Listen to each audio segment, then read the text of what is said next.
These are the games I played in October.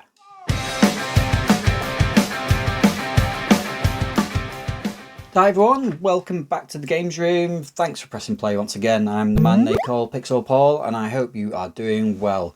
These are the games then that I've played in October 2024. So every month I go through and show you what I've played from my collection over the past month and give you my thoughts on one or two of them. Some of them I've finished, some of them I've played, some of them I will never play again. But yeah, I've had a sort of a mixed month this month in terms of what I've played. A few PlayStation 5 things, one or two things from like the PlayStation 2. I must admit, one or two games I've sort of played in conjunction a little bit with making a video for Halloween. So in fact, I'll probably cover those ones first. So two games that I featured in that video, and if you've not seen it, I'll put a link at the end of this video. Yeah, so these were for like my Halloween games, and the first one was PlayStation 2 Ghostmaster the Gravenville Chronicles, and I really enjoyed this game so far, what I've played of it. Like I say, I've touched on these games in that other video, but I won't say too much about them. But yeah, this one surprised me.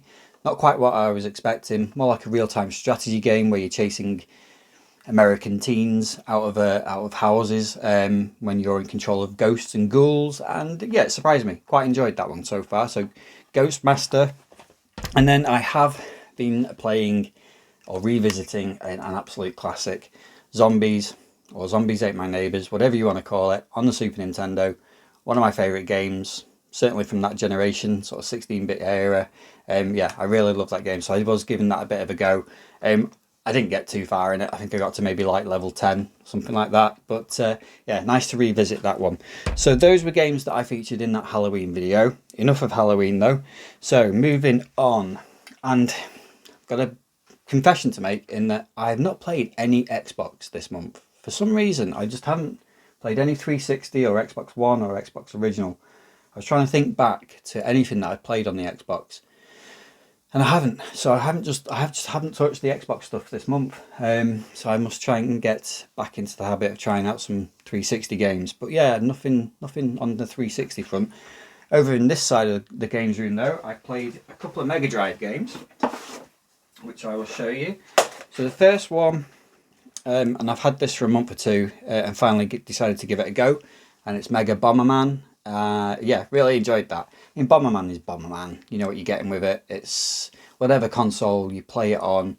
It's fairly standard stuff. It's easy to play, easy to get into. It's a directional pad. It's one button, off you go.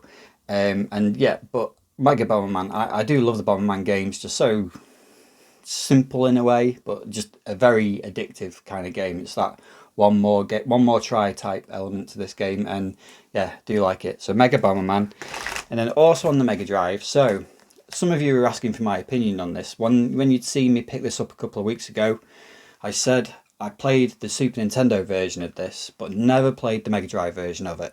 And when I've talked about this game on the Super Nintendo on Instagram, the conversation always goes to which version is better. Is it the Snes version or is it the Mega Drive version?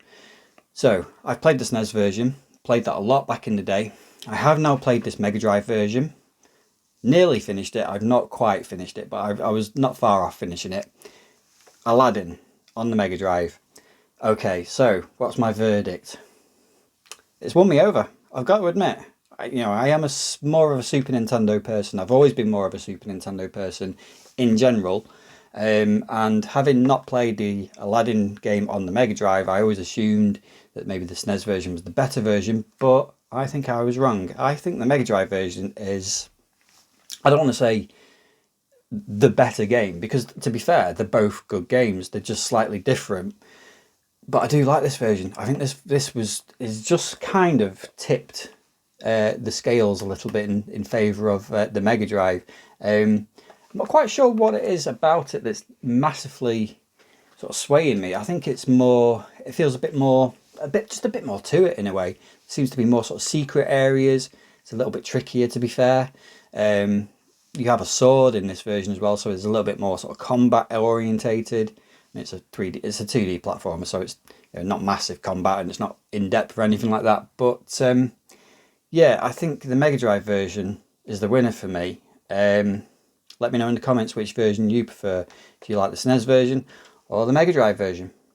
Okay, so moving on to the PlayStation 5 games that I've played this month. Now, the first one, which one shall I talk about first? We'll go with this one. So, I've had this one for probably since near the start of the year, I think it was. I've had it waiting to play, but just never sort of found the right time, because I know it's a big game. So I've been sort of waiting for a decent patch of time where I can sort of really try and get into it. But I don't think I'm going to get into it. So the game is Final Fantasy 16. And yeah, I was a bit underwhelmed. I don't know if underwhelmed is the right word. So the good things about it, well, it looks amazing. It looks fantastic. It sounds fantastic. I actually thought the voice acting was not too bad in this one. It's not too wooden or anything like that. But yeah, in all fairness, I'm not the world's biggest Final Fantasy player. I've got a lot of the Final Fantasy games. I've played through some of them, not many of them to be fair though. So I'm not a massive Final Fantasy fan. But this one being sort of relatively new and on the PlayStation, and I got it really, really cheap as well. I did get it and thought, well, at some point I will try and give this a go. And yeah, it's just not grabbed me. It's not a bad game, I don't think. It's not, don't get me wrong, it's not a bad game, I don't think. But for some reason, it just seemed so. I don't know whether it's because I'm getting older or something, but I just didn't have the patience for it. I think that's what it is. My time is so limited nowadays playing games that sitting through cutscene after cutscene after cutscene, and then hacking and slashing at things, and then moving on to the next hack and slash. It just all felt a little bit, come on, can we just get going? Let's get going with this game. And I gave it 2-3 hours maybe, and I just got a little bit bored. I'm going to keep it. I'm going to keep this game, and I am going to try and get into it. But I think it's going to go back on the back burner again. So yeah, Final Fantasy 16. If you've played it, let me know what you thought of it. Is it worth carrying on with? It certainly felt a little bit more sort of hack and slash of a game than sort of role-playing game. It certainly didn't feel like a Final Fantasy game in my view. But I've not played them for a while, so maybe that's what they're like these days. So I was a little bit underwhelmed, a little bit disappointed with that one, but I will try it again. Next up, and I've spoken about this one a couple of times, Astrobot.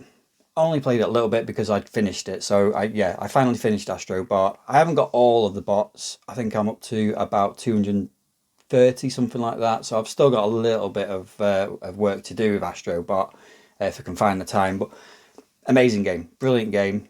My personal game of the year. Just so much fun. Really loved playing Astrobot. But yeah, I won't talk about it too much because I've spoken about it a few times in a few different videos. But great game. Now, because I was playing Astrobot, I thought actually, so I've had this game for a while and I've slept on it for a bit. Pixel Jr. has played this and completed it, like maybe 2 years ago, something like that. So, but for some reason, I've just not played it on my own. So I've played 2-player with him, but I've not actually sort of fully gone into this game by myself. So I thought after Astrobot, why not go back and properly try to start Sackboy? Sackboy, A Big Adventure. And do you know what? Sackboy, I think for the PS5 is probably one of the hidden gems of that system. I know everybody knows about it, but I think maybe it's a bit underappreciated. In many ways, this is a bold statement. This is just as good as Astrobot in some ways. It's just as fun. There's just as much kind of uniqueness to it, and amazing sort of ideas, and yeah, I think it's quite sort of slept on, Sackboy, and I've certainly slept on it, and I wish I'd played it sooner because it is good. It's very good fun. So yeah, I'm going to try and get through a bit more of this throughout November. But yeah, Sackboy, A Big Adventure, enjoying that. Okay, so moving on, and we'll go to PlayStation 3. I gave this a quick go. Quite enjoyed it actually. Mortal Kombat, PlayStation 3. Yeah, I wasn't quite sure where this sat in the sort of Mortal Kombat back catalogue, if you like. Is it like a bit of a soft reboot of the first game in a way, or something like that? But I don't know. But yeah, quite enjoyed that. fairly easy to get into, actually. I find it a bit more accessible of a Mortal Kombat game than some of the others. And I've not played loads of Mortal Kombat because I've always been a Street Fighter guy. But yeah, you know, sort of pulling off the fatalities seemed quite easy in this game, or easier. So yeah, quite enjoyed that. Visually, it's quite good actually, and I do love the artwork on that as well. That's really smart. So yeah, Mortal Kombat, I did have a decent go at that. I think that was the only PlayStation 3 game I've played. So moving on to PlayStation 4, and I'm going to have to do the usual and get my step. So, keeping with the beat 'em up theme, I also played Dead or Alive 6. Again, sort of slept on this one for a while, not giving it a go. But again, yeah, not a bad game, that one. I quite enjoyed what I've played of it so far. Sort of fairly standard Dead or Alive stuff, really. This is it's not a special edition, but it's the steelbook version of it, which is a nice copy of it as well. So yeah, I've slept on that one for a bit as well. So it was nice to give that a go. It took ages to download though and to install on my PlayStation, but it was worth it in the end, just about. So yeah, quite enjoyed that. And then I also played, and this wasn't part of the Halloween theme or Halloween video, but I also played Stubbs the Zombie. Not to completion, I must add, but this is a weird game. I know it is, I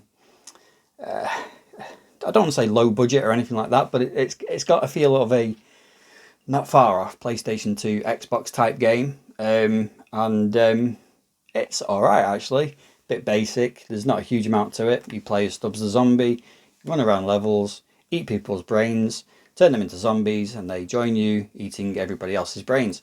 But yeah, there's just a bit of humour to it. It's quite funny, and the setting is quite unique, I think, for a sort of zombie game. Perhaps it's almost like a, what do they call it? I don't know. You know, like that sort of 1950s utopia vision of the future kind of city, that sort of thing. I'm sure there's a term for it, but I don't know what it is. But yeah, Stubbs the Zombie, I wouldn't call it a classic or anything like that, but it's quite an easy sort of pick up and play kind of game, and I've quite enjoyed what I've played of it so far. So that was an interesting one, Stubbs the Zombie. And then what else? So PlayStation 2 then. We'll move on to PlayStation 2. Oh no, one more PlayStation 4 game. And I only sort of started to play this one again a little bit because Pixel Jr. was playing it. Rayman Legends. I think this is an absolute amazing game. Brilliant game, Rayman Legends. I just think, as far as 2D platformers go, this is up there with as being one of the best ever made. So yeah, Rayman Legends. I've played this one 2, 3, 4 times maybe now through to completion. I didn't play it through to completion this time, but yeah, Rayman Legends, do love that game. So yeah, moving on to PlayStation 2. Now there is a bit of a curveball with one of these. You will not expect what I'm going to say about one of these games. In fact, is it the only game? It is the only game. It's the PlayStation 2. So I picked this one up. I actually picked this one up last month. And I got it for a really cheap price. I think it was about £2.50, something like that. Very sort of low expectations for it. But I've been pleasantly surprised about it. And I have to say, it's one of the most fun PS2 games I've played for a while. So I've not played it before, so I have no sort of prior knowledge. I've played games from the series before. I've certainly played the first one. I haven't played the second one. I think this was the third one. So I had low expectations for it. Spyhunter, nowhere to run. Genuinely, honestly, I was really surprised at how much I enjoyed this game. So Spyhunter, basically you drive around in the car, shooting stuff, shooting other cars. That's Spyhunter.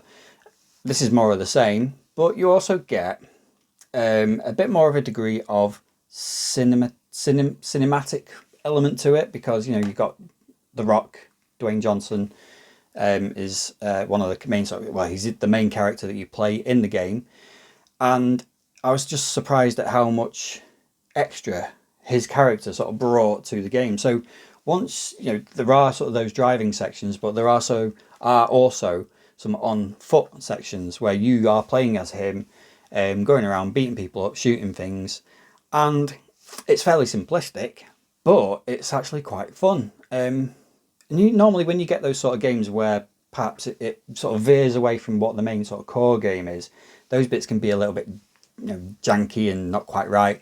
I'm thinking of something like Star Wars Rebel Strike on the GameCube. So the first game, Rogue Leader, was really good, and when they introduced on foot sections in that game, it didn't quite work. They weren't quite up to the rest of the game. And I was thinking maybe that was going to be the case with this, but it has surprised me. So yeah, you once you've done all the the initial kind of on in the car sort of sections, you move to on foot levels, playing as Dwayne Johnson character. He's like a spy or something, and yeah, just little things in it just made me sort of chuckle, because there are sort of elements of like finishing moves that he does in wrestling, or used to do in wrestling, that you do in the game. So you'll beat someone up and then you'll pick them up and do like a backbreaker on them, or I think at one point he even did the rock bottom on somebody. So just little things like that, where he's obviously, and this was early in his career as well. I think he was still at this point wrestling. I think he'd done the Scorpion King at this point, and he'd done the Scorpion King. I think that was his first film, wasn't it? He was obviously in The Mummy Returns too, as well. But yeah, so it was sort of early on, but he was still sort of like leaning on some of those wrestling tropes that he was kind of used to, and obviously he's brought them to this game as well. But yeah, I've rambled on. It's a bit of a hidden gem, I think, that one. I honestly don't think it's that bad a game, and at £2.50, if you do ever see it around, I recommend it because it's quite fun. And those were the games that I played in October. Not too many, like I said, and I certainly haven't completed that many this month. But yeah, I bet you didn't expect me to be raving about Spyhunter and Nowhere to Run. I've surprised myself, and it has surprised me as well. For £2.50, if you do see it, it is worth a pick-up. It's not a bad game at all. So yeah, I wasn't expecting to be talking about that game particularly this month, but there you go. So hope you enjoyed that. Let me know what you've been playing this month as well in the comments. Before I go, I must just say that this is my 100th long-form YouTube video as well, believe it or not. I can't believe I've managed to create 100 videos of me just rambling away about games and all things gaming. So once again, I just want to thank everybody who watches my videos, who likes, who comments, who shares, and to all of you who have subscribed as well. Honestly, can't do this without you, because you are the main sort of driving force behind it. I really enjoy doing it too. So yeah, long may it continue. Here's to the next 100 videos. That's mad, really. I don't know how much time it's taken. Probably not as much as I think, but hey ho. Anyway, I'm rambling again. Thanks for watching. If you're not already subscribed to the channel, if you can hit that subscription button, that would be great. And I will see you next time.